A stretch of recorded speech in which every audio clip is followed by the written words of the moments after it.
Jules Henri Lardenois. S'il y avait un témoin, si c'était l'homme qui m'a glissé son revolver dans ma poche, on va bien écouter ce qu'il va dire. Prenez des notes. Bien entendu.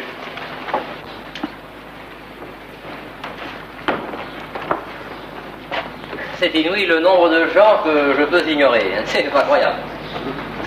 Je ne connais pas tout. Ça fait de l'argent, cette pièce. Comment? Cette pièce fait de l'argent. Mais qu'est-ce qu'il fait là-bas? Il vient, monsieur le président. Ça vient. Oh, c'est bon pour... Oui, j'aurais de dire la vérité, toute la vérité, rien que la vérité. Levez la main droite, dites je le jure. Ça y est, c'était fatal, ça. Où qu'on aille, on est toujours traité de la même façon. Ça, Qu'est-ce que vous dites? Je dis où qu'on... Faudra réparer ça, hein. Ça, c'est pas possible, ça. Je dis qu'où qu'on aille, on est traité de la même façon. C'est fou, vous prenez le métro, vous avez votre ticket? Voyez-vous, la suspicion, comme si on était un homme à prendre le métro sans avoir de ticket. Vous descendez d'un train, est-ce que vous n'avez rien à déclarer? La suspicion, toujours.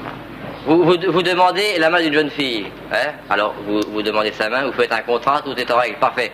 Quelle est la première question qu'on vous pose? Consentez-vous à prendre pour épouse? C'est la suspicion, toujours. Voyez-vous, comme si on était un homme à avoir fait tous ses frais sans être virtuellement consentant. Hein? Dites, vous n'entendez pas bien, vous.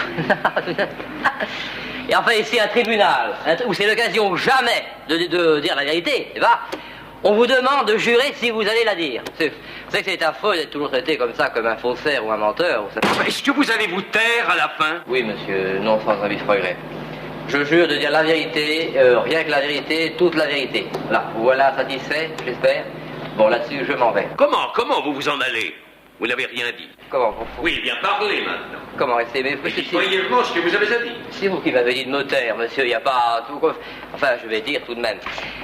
Il faudra réparer ça, c'est pas possible, n'est-ce pas? Hein?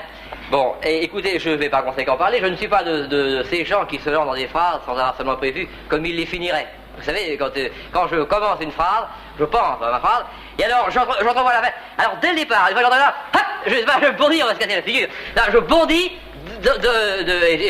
comme je bondis. Et là, et alors dites, vous entendez toujours. Bah oui, c'est fatal. C'est fatal. Alors je vais par conséquent vous jeter des pétards de clarté. Enfin, des pétards de clarté qui Lady Pétard, qui Lady Pétard. Une anglaise charmante d'ailleurs, dont vous ne comprenez pas, vous pouvez pas, même pas de l'autre. Alors mais enfin revenons à cette petite fille, j'étais tout auprès d'elle de la fruitière quand elle l'accusa, et moi Jules Henri Lardenois, fils d'une mère bretonne et d'un père alsacien. Ça, c'est un père alsacien, ce qui tout de même n'est pas de la petite bière, car ça n'est pas de la petite bière. Ce n'est pas de la petite bière, je ne touche plus à ça parce que je vais me faire mal. Ce n'est pas de la petite bière. Eh bien, je jure que je n'ai pas vu cette charmante enfant prendre le moindre fruit à la devanture de cette fruitière, dont je ne dirai rien, car je ne sais rien sur elle. Mais qui tout de même, elle a une drôle de vie. Elle a une drôle de vie, vous savez, c'est un petit peu fou. Mais alors, au lieu d'être complètement là, c'est tout à fait de l'autre côté, c'est de l'autre côté. Vous êtes plus drôle, vous. Ah, moi, je vous trouve beaucoup plus drôle. Eh bien, je vais vous dire une chose, c'est que, vous toujours, faut secouer, même. Enfin, et il y avait des fruits, hein. Il y avait des pommes, j'ai compté, il y avait 237 pommes.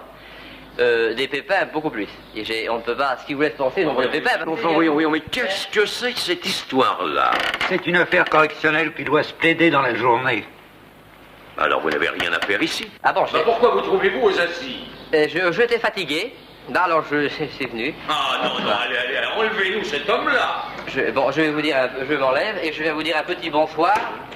Un petit bonsoir, parce que dites-moi, vous devriez mettre de l'huile bouillante. Là, ça boue, hein? Et au revoir, petit bonhomme. Bon. Ça fait comme un deuxième service, là. Grand gamin. Que personne ne se dérange, surtout ce n'est pas à la peine. Je connais pas. Chaude, bien l'huile, hein? Au revoir. Et au revoir.